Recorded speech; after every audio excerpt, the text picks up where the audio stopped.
Krishna friends, Radhe Radhe. कैसे हैं आप सभी। और फ्रेंड्स, हरतालिका तीज आने वाली है, तो आप सभी को हरतालिका तीज की बहुत बहुत शुभकामनाएं। माता पार्वती आप सभी के सुहाग को अमर बनाए रखे। फ्रेंड्स, हरतालिका तीज भाद्रपद माह के शुक्ल पक्ष को मनाई जाती है। इस दिन सुहागन महिलाएं अपने सुहाग की लंबी उम्र, उनके अच्छे स्वास्थ्य की कामना के लिए इस व्रत को करती हैं और कुमारी कन्याएं भी मनचाहा वर पाने के लिए माता पार्वती का पूजन एवं व्रत करती है। तो आज की इस वीडियो में मैं आपके साथ शेयर करने जा रही हूँ कि हरतालिका तीज की पूजा हम कैसे करें। बहुत ही सरल विधि आज मैं आपके साथ इस वीडियो में शेयर करने जा रही हूँ। तो देखिए फ्रेंड्स, हरतालिका तीज का व्रत बहुत कठिन व्रत होता है। इसे हम सूर्योदय के साथ ही शुरू करते हैं और अगले दिन सूर्योदय के साथ इस व्रत को संपन्न करते हैं। इसमें 3 टाइम की पूजा होती है। एक, सुबह हम नहा धोकर संकल्प लेते हैं माता पार्वती के सामने कि इस व्रत को करने में आप मेरी सहायता करें। दूसरा, शाम को प्रदोष काल में इस पूजा को किया जाता है। और तीसरा पूजा, सुबह सूर्य उदय होने से पहले ही इस पूजा को करके हम व्रत को संपन्न करते हैं। तो देखिए, यहाँ पर पूजा के लिए एक चौकी लगाएंगे, उस पर हम लाल रंग का वस्त्र बिछाएंगे। चौकी को आप अपने तरीके से बहुत अच्छे से सजा सकते हैं।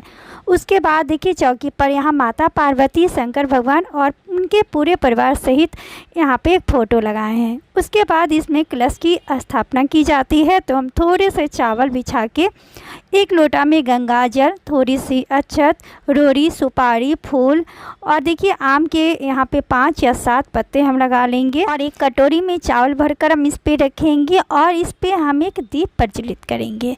आप चाहें तो दीप की जगह नारियल भी रख सकते हैं। अब हरतालिका तीज की पूजा में मूल रूप से मिट्टी की मूर्ति की पूजा की जाती है। तो यहाँ पर देखिए, मैं मिट्टी से गणेश जी, माता पार्वती और शंकर भगवान बनाई और मुझे यहाँ पर जैसी मूर्ति बनाने आया है मैं वैसे ही बना ली हूँ। मुझे लगता है कि आकृति मायने नहीं रखती है, भावनाएं मायने रखती है। तो आपको भी अगर बनाने नहीं आता है तो आप ये बिल्कुल ना सोचें कि आपसे बन नहीं पाएगा। आप जैसे भी आकृति दे पाए आप बना लें। अब यहाँ पर देखिए, इनको स्नान कराया जाता है। तो देखिए, यहाँ पर हम दूध से गणेश जी को स्नान कराएंगे, हम यहाँ शंकर भगवान को स्नान कराएंगे और माता पार्वती को स्नान कराएंगे। उसके बाद हम सभी को जल से स्नान कराएंगे। और देखिए, हमें थोड़ा थोड़ा ही जल लेके स्नान कराना है, क्योंकि मिट्टी की मूर्ति बने हुए हैं। ज़्यादा हम स्नान कराएंगे तो फिर ये गल जाएंगे, इसलिए हम मन में भावनाएं रख के इनको हम थोड़ा थोड़ा बस स्नान करने की विधि करेंगे। इसके बाद हम सभी को तिलक लगाएंगे। तो गणेश जी को हम हल्दी, रोरी, चावल के तिलक लगाएंगे। माता पार्वती को हम रोरी के तिलक लगाएंगे और शंकर भगवान को हम चंदन के तिलक लगाएंगे।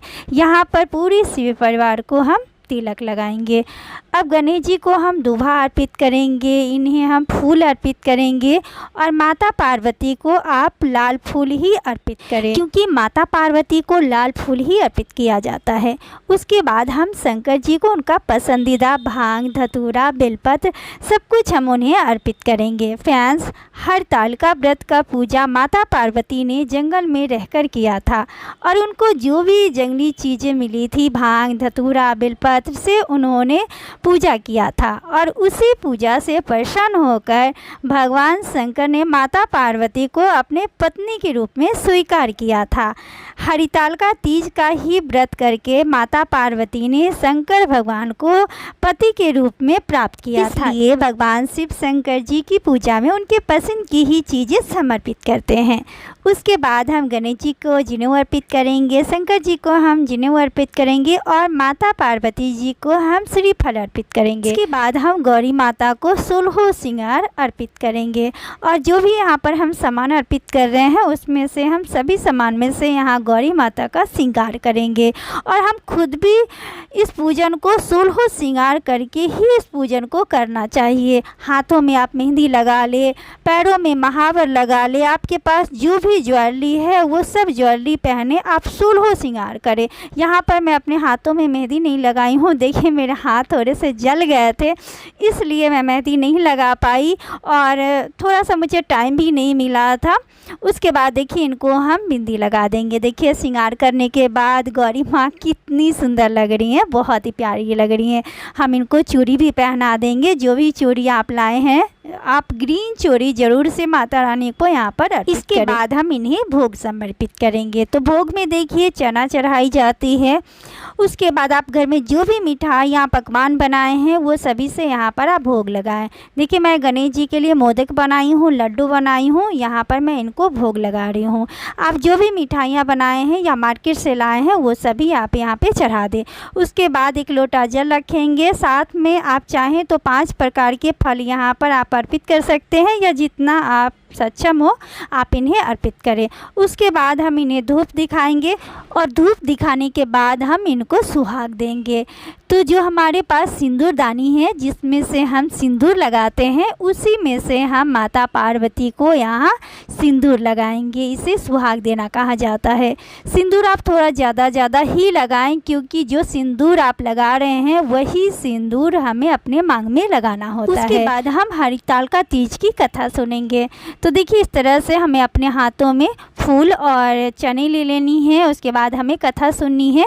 कथा सुनने के बाद ये चना और फूल हम यहाँ पर देखिए गौरी माता को समर्पित कर देंगे। उसके बाद हमें इन्हें प्रेम पूर्वक आरती करनी है, और आरती करने के बाद हम हाथ जोड़ करके माता पार्वती और शंकर जी से प्रार्थना करेंगे कि हे माता पार्वती, हे शंकर जी, पूजा में अगर हमसे कोई भूल चूक हो गई हो, हमसे कोई गलती हो गई हो तो आप हमें क्षमा करें और हमारी सुहाग और संतान की हमेशा आप रक्षा करें।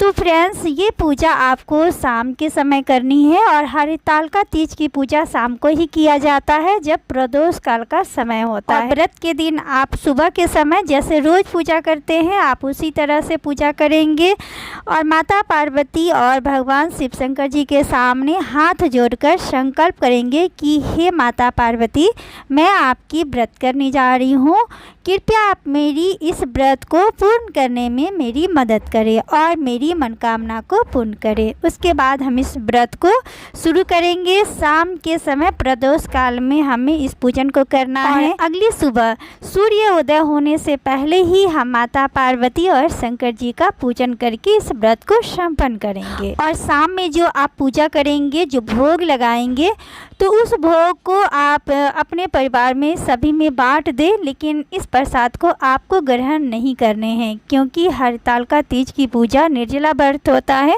और अगली सुबह पूजा के बाद ही आपको कुछ खाना पीना होता है। तो फ्रेंड्स हरितालिका तीज की पूजा इसी तरीके से की जाती है।